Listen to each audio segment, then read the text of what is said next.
Malaysia অবস্থানরত প্রবাসীদের জন্য হাইকমিশন থেকে ই পাসপোর্ট রিনিউ প্রসঙ্গে গুরুত্বপূর্ণ একটি আপডেট এসেছে এবং মালয়েশিয়াতে ভিসা পারমিট থাকা অবস্থায় অনেক প্রবাসী ভাই ইমিগ্রেশনের অপারসিতে গ্রেফতার হচ্ছেন, আটক হচ্ছেন এবং রয়েছে যে মালয়েশিয়া থেকে বর্তমানে এই সময় যে সমস্ত ভাই বন্ধুগণ দেশে যাবেন সরকারি সুযোগে তাদের জন্য রয়েছে গুরুত্বপূর্ণ কিছু তথ্য। তাই তো আজকের এই গুরুত্বপূর্ণ ভিডিওটি না টেনে শেষ পর্যন্ত দেখে যাবেন।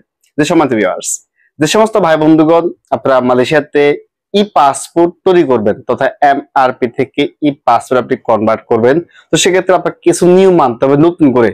যে বিগত সময় আমরা দেখেছি ঢালাও ভাবে আপনি যে আপনার ছুটির দিনে বা আপনার সুযোগ করে কিন্তু আপনি ই পাসপোর্ট নেওয়ার জন্য ইএসকেলে গিয়ে ভিড় জমিয়েছেন। আর বর্তমান এর সময় যে ইএসকেলে অতিরিক্ত ভিড়ের কারণে যেখানে শত শত প্রবাসী ভাই বিভিন্ন দূর প্রদেশ থেকে এসেছে যে ইএসকেলে পাসপোর্ট রিনিউ করার জন্য বা পাসপোর্ট জমা দেওয়ার জন্য, তো সেক্ষেত্রে এই ভিড়ের কারণে কিন্তু কয়েকটি ঘটনা ইতিমধ্যে ঘটে গেছে।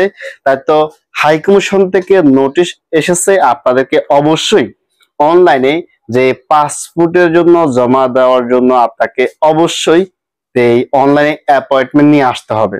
আপনার অ্যাপয়েন্টমেন্টের ভিত্তিতে কিন্তু আপনাকে যে ইএসকেলে গিয়ে পাসপোর্টের জন্য যে আপনার ফর্ম জমা দিয়ে আসতে পারবেন, এছাড়া আপনি কোনোভাবেই কিন্তু মন করে আসতে পারবেন না। তো সেক্ষেত্রে আপনারা অবশ্যই এই বিষয়ে আরো বিস্তারিত তথ্য পেয়ে যাবেন এই ভিডিও ডিসক্রিপশন বক্সে, ইনশাআল্লাহ আমি দিয়ে দিব।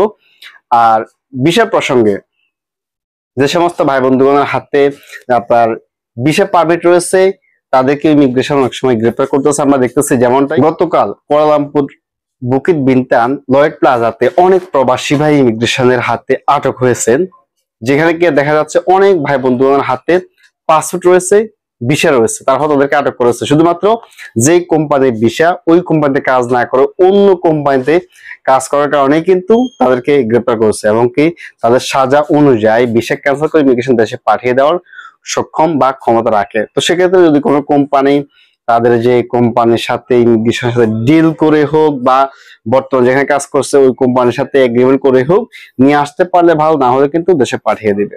তাই তো আমরা চেষ্টা করবো যে এখানে আমরা যার বিষয় ইউজ করতেছি ওই কোম্পানি আন্ডারে কাজ করার জন্য, অথবা ওই কোম্পানি থেকে আমরা একটি স্রোত নিয়ে আসবো যাতে করে কোথাও জমিনের মধ্যে না পড়তে হয়। জি, এবার আসুন দেশে যাওয়া প্রসঙ্গে। যে সমস্ত ভাই বন্ধুগণ আমরা বিগত সময় থেকে বলতেছি আপনারা শেষ ভাগের অপেক্ষা করবেন না, শেষ মুহূর্তে অনেক ঝামেলা হতে পারে, টিকিটের দাম বৃদ্ধি পাবে, ডেট পাবেন না, ইমিগ্রেশনে ফুল হয়ে যাবে। সেমটাই ঘটেছে, টিকিটের দাম বৃদ্ধি পেয়েছে এবং কি ইমিগ্রেশনের যে অ্যাপয়েন্টমেন্টের ডেট ফুল হয়ে গেছে, পাওয়া যাচ্ছে না। তো সেক্ষেত্রে আমরা বর্তমানে সময় যে সমস্ত ভাই বন্ধুরা আপনার টিকিট কেটে ফেলেছেন আপনাকে অবশ্যই যেতে হবে 1 সপ্তাহের মধ্যে, 3 দিনের মধ্যে বা দ্রুত বিদেশে যাবেন। আপনার করণীয় কি রয়েছে আপনি এই বিষয়ে আরো বিস্তারিত জানতে আমাদের স্ক্রিন নাম্বার রয়েছে, আইডিতে পেজ নাম্বার রয়েছে, হোয়াটসঅ্যাপ নাম্বারে হোয়াটসঅ্যাপ করতে পারেন, ইনশাআল্লাহ আমরা আপনাদেরকে সহায়তা করার চেষ্টা করবো যাতে করে আপনার টিকিটই নষ্ট না হয় এবং আপনি সুন্দরভাবে দেশে যেতে পারেন। আর অবশ্যই ভিডিওটি শেয়ার করে অন্যান্য প্রবাসীদেরকে দেখার সুযোগ করে দিবেন। আর অনেকেই যে কৌতূহল ভাবে জিজ্ঞেস করতে পারেন একেবারে আজকে যে জ্যাকেট বা একেবারে অনেক ভারী জামা কাপড় পরে ভিডিও করতেছি কেন, শারীরিকভাবে একটু অসুস্থ, সবার কাছে দোয়া চাচ্ছি, দোয়া করবেন। ধন্যবাদ।